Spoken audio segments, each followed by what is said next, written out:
Hi, welcome to the Golf Channel Academy, and I'm Rick Smith, and joining me is Brett LeBrock, who's been with me now for many years. He teaches here at Treetops in the summer and down in Tiburon at the Ritz-Carlton Naples Golf Resort. In fact, we're doing a lot of corporate things, and one of the things we really want to get into, we're also here at Treetops, and it's a beautiful place. And he's from Australia, and actually I brought him up to some, I know God's country you call this Australia, I call it northern Michigan, and we have over 81 holes of golf, Brett, and as you know, you get out there and play as much as you can. And we've got Tom Fazio built a great golf course here. Robert Trent Jones really built one of his last golf courses here, and I was given a great opportunity to build a few myself. And it's 4,000 acres of just nothing but beauty. You can see that behind me, and everywhere you look, it's very pretty. But we look forward to having you join us up here.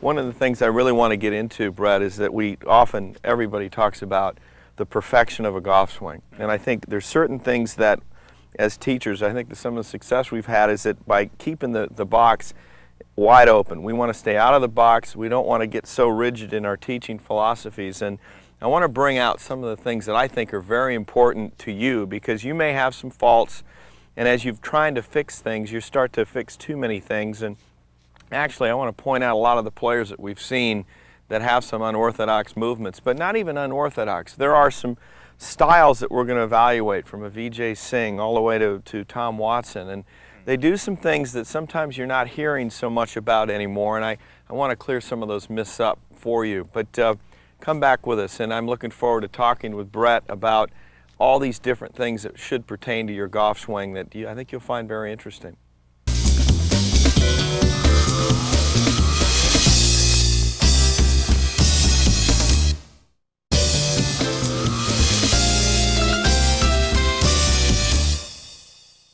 You know, Brett, oftentimes people are learning how to play, and even the best players in the world will set up a target line and then a body line.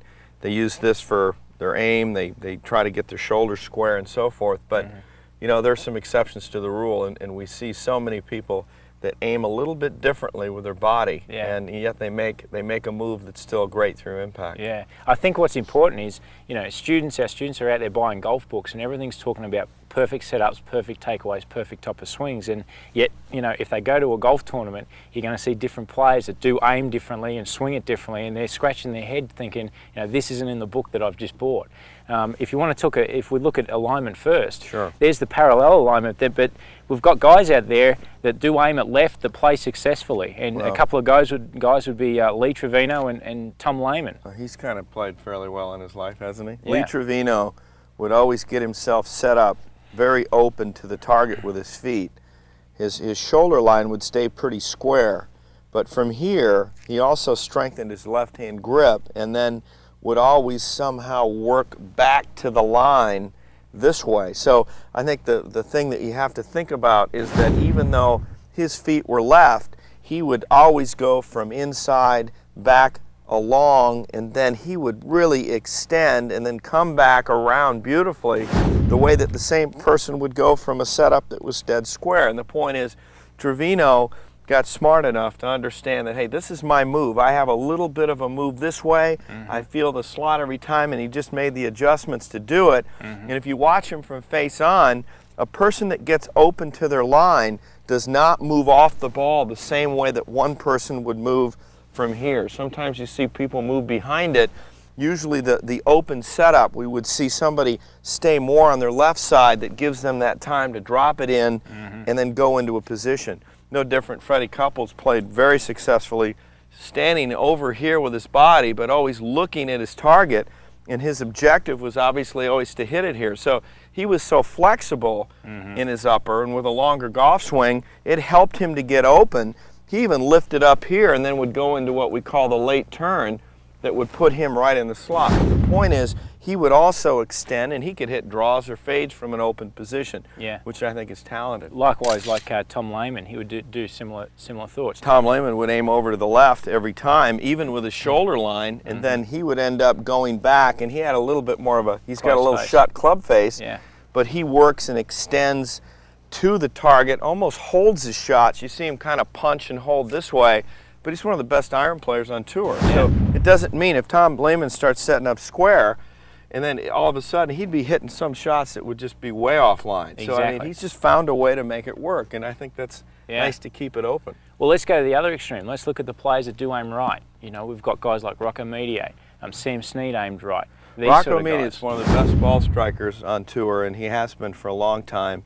And it was always interesting working with Rocco and looking any time that he would say, gosh, am I getting too far right?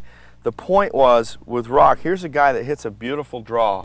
It's not a sweeping, flippy hook by any means, but what he would do, when he would get square with his feet, in his mind, he would start to swing farther to the right of his target. So it was almost like, look, if your left leg's here and your right leg is set back, there's nothing wrong with this as long as your shoulders don't aim to the right. Exactly. So his shoulders would go here, and just instinctively, I remember being on the practice tee with him in Tucson about way back in the very beginning of the 90s. And one time he started hooking it so bad, I said, let's just close up and let's hit it down this line here. And there was an out of bounds line all the way down the right side. And he'd go back and he'd get this move here, and all of a sudden he started really getting a feeling for the line, knowing that if he got too into out, he'd hit it right in the new houses. Yeah. And it was like he goes, oh my gosh, I can't believe how well I'm hitting the ball. So every time he goes back to aiming square, he doesn't play well from there. And I know Lee Westwood, a great European player, used to set up a little to the right and swing to the left. So did Sam Snead. Jesper Parnevik, another Jesper Parnevik. But Snead would go this way and swing down his line. It doesn't mean where your feet are that you're going to swing in that direction. I think the objective is, if you aim left, don't swing too far left. If you aim right, don't swing too far to the right. And you're going to bring yourself back to what we think is matching up lines. When we come back, we're going to get into some other things I think you're going to find very interesting as it relates to your golf swing, possibly your golf swing.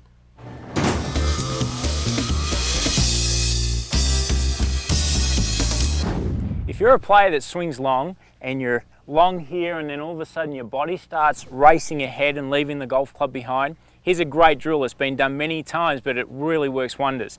If you take your address position, let's do the feet together drill. From here, what it's allowing me to do is getting a feel of the arms doing some work and stabilizing the body. Once again, if you're long and get too active with the body down below, you're going to leave the golf club behind. So taking an address with the ball teed up, going back and doing some arm swings like this gives you a really good feel of what the arms should be doing with a stable lower body. Work on that one, and that will definitely help to fix the long swing with the active body coming down.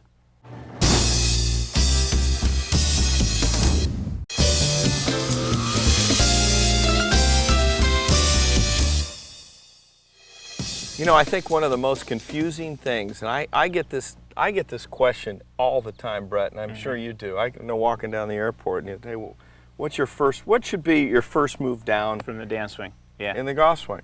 What's your first move down? And I always go, it all depends. And I say, what do you mean it all depends? Well, let me give you the example. So let's start with that right now. I think about Vijay Singh. I think about Lee Janzen. I think about any player that gets here, Brett. You know, and fundamentally, the books, they say the book says, as the shoulder turn becomes complete, your arm swing should stop. Yeah. Well, you know how many people keep going with their arm swing? I mean, their arm swing goes way beyond their shoulder turn, and there are quite a few that do that. And so my point is okay, if you're a player that stays flat-footed and doesn't raise the heel and goes back, and as the arms continue back and the shoulder turn is complete, should you start to fire your body? Payne Stewart, another example. And the answer is no. Why? Because if your arms swing back, and let's assume our shoulder turn is complete, and our arms have now left the turn and they keep going, and that's more of that rhythmic look. And if you look at that, that looks a little like Watson, it looks a little bit like Payne Stewart. And from here, what they would think about is letting their arms come back down first, and then their body would go. And it's kind of an interesting scenario because it's saying, look, if you swing long, now how about you at home? You're a player that goes back and you have a very long golf swing. Let's say your left arm breaks down and so forth, and everybody's been trying to shorten your swing up. And now you're swinging, you're trying to do this, but you don't have any rhythm, you have no feel. What should be your first move down? If you have a long swing this way, you surely shouldn't fire your legs, because if you fire your legs, your club's going to be back here somewhere. And then all of a sudden you have no sequence and you hit bad shots. Usually you'll find you need to be a player that slows down up top and waits for the arms to get right about in front of the chest again, and then you can fire through and go all the way through to your finish. Let's talk about some of the other ones. So Yeah. What let's about talk the player about that's, Watson and Jack. Go ahead. Well, Tom Watson, for example, goes a lot longer as well, and Rocco Mediate. So once again, just evaluating your point that you just said, they need time for the arms to fall and then to fire their body. And then when you look at the other players and read books and look at your shorter swingers like your Lee Trevino, then from here, with a shorter, tighter golf swing, now they can start unwinding because the golf club's already down in front of themselves to fire that side. So, you know, once again, you get here that's a short swing, start doing too much arms, now we haven't got a body motion that's going to support the golf club. That's a good point. And sometimes when we see a shorter backswing, and then all of a sudden all you're thinking about is arm swing down, as he said, you don't get the support with your body. So what we'll see is a shorter swing with a move with the body, a little bit more of a push off of the right, and then you start to see, watch, I'm going to go ahead and hit one. It's more of a, and it feels short and fast. It's like a shorter and faster action because they got to generate speed from a short segment. Sometimes when people try to shorten their swings, they get real fast. Well, that's what's going to happen when you do shorten your swing, and your body's got to get moving to keep up with that short arm swing. Let's talk about Tom Watson and Jack Nicklaus. How many times in the last 5 years have you heard, you know, keep your left foot flat on the ground? Ultimately, hey, it would be a wonderful thing if you could keep it flat, make your turn, keep your arms in front of your chest, and you could move down, get everything in sync and rotate. Well, if I said that to Watson or Jack in their prime, they would have, I mean, it would have been ridiculous. They would have not played to the caliber that they've played. It was a trigger mechanism. So what's his first move down? If you're a player that lifts the left heel off the ground like this, let's say the foot's up here, well, the first thing that should happen is that foot better get planted. And Jack used to say, I've got to plant that foot. Well, it better, because if he doesn't, then the arms are going to go down and the body's not going to be triggered. So the thought about what's the first thing that starts the downswing for that player, foot gets planted. Then everything else follows, and you know, we go from there. Let's talk about some other exceptions to the rule as well. In fact, when we come back, we're going to talk about some other things that maybe you've been working on, that you've been working on it, but maybe there's a little simpler way until you have that time to really fix the whole package.